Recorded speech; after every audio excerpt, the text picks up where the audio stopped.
ఇసుక దోచేశారు అందరూ.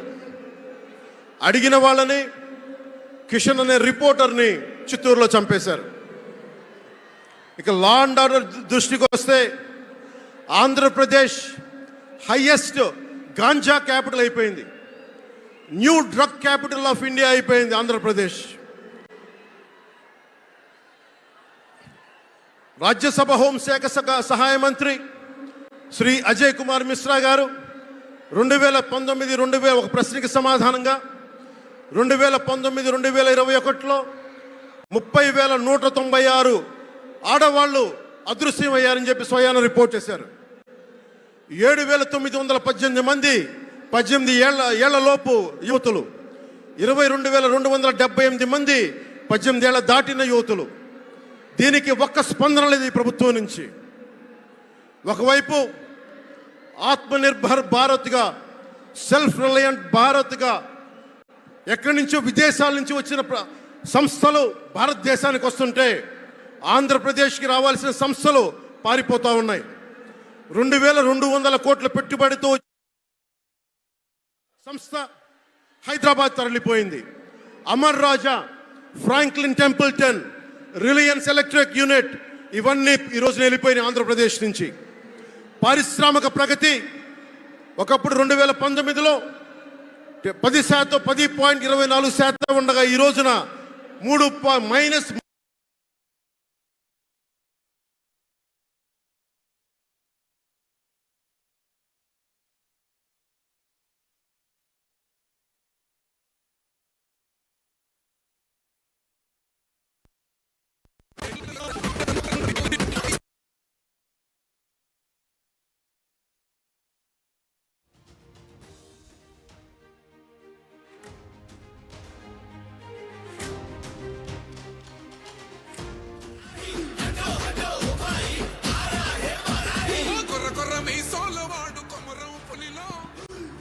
-10% ఉండాల్సిన ప్రగతి.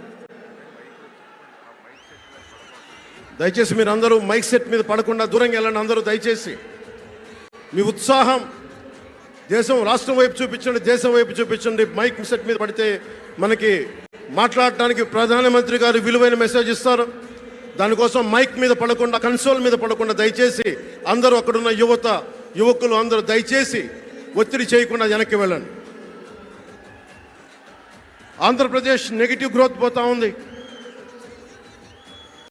మా మీద తెలుసు, వైజాగ్లో ఇన్సిడెంట్లు కానీ ప్రతిపక్ష నాయకుల మీద ఎలాంటి దాడులు చేశారో, బీజేపీ కార్యకర్తల్ని పొట్టల్లో కత్తులు గుచ్చి పేగులు బయటికి తీశారు వైసీపీ నాయకులు. వైఎస్ వివేకానంద రెడ్డి గారిని మర్డర్ చేయించిన ప్రభుత్వం ఇది.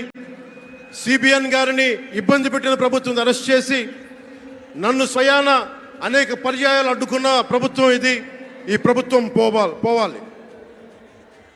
ఈ ప్రభుత్వం పోవాలంటే ఒకటే, డబ్బులు పెరిగిపోయిన జగన్కి ఎవరు అడ్డు ఆపు లేరు, నేను ఏదైనా చేయగలను అనుకుంటున్నాడు.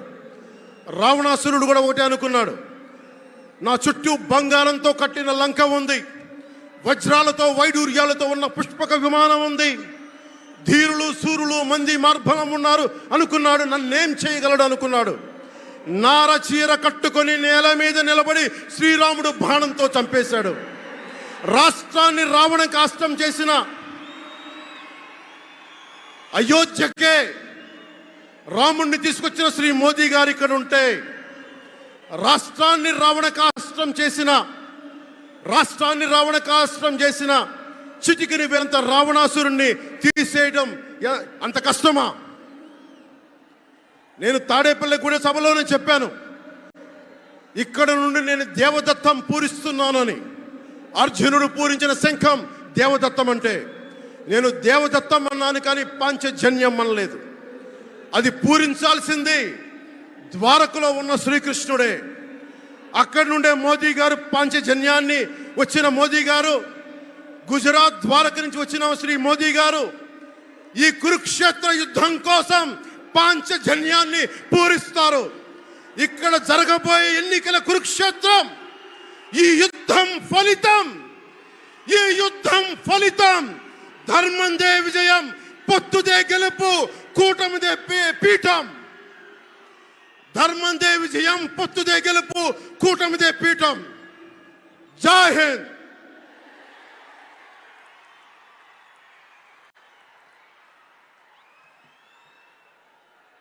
దయచేసి అందరూ కూడా కొంచెం సమయం